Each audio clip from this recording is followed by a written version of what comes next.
আজকে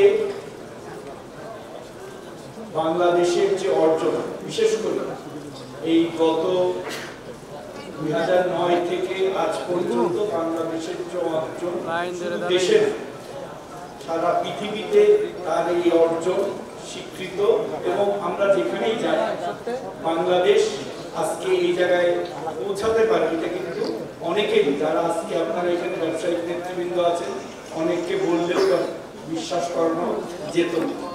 2009 সালে যেখানে রপ্তানি ছিল $15 বিলিয়ন একটু বেশি, আজকে সেই রপ্তানি বেড়ে প্রায় 63 বিলিয়ন, প্রায় 4 গুণের বেশি আমাদের শুধু রপ্তানি আয় বেড়েছে। আমাদের আজকে 35তম বৃহত্তম অর্থনৈতিক দেশ বাংলাদেশ, যার জিডিপির আকার প্রায় 460 বিলিয়নের উপরে।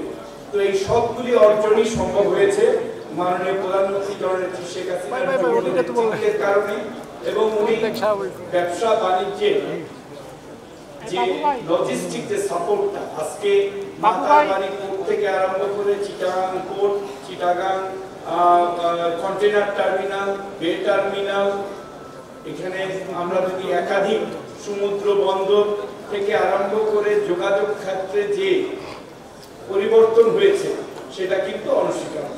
এবং আজকের এই রপ্তানি বাণিজ্যের সবচেয়ে বড় নিয়ামক শক্তি বাংলাদেশের যোগাযোগ ব্যবস্থা।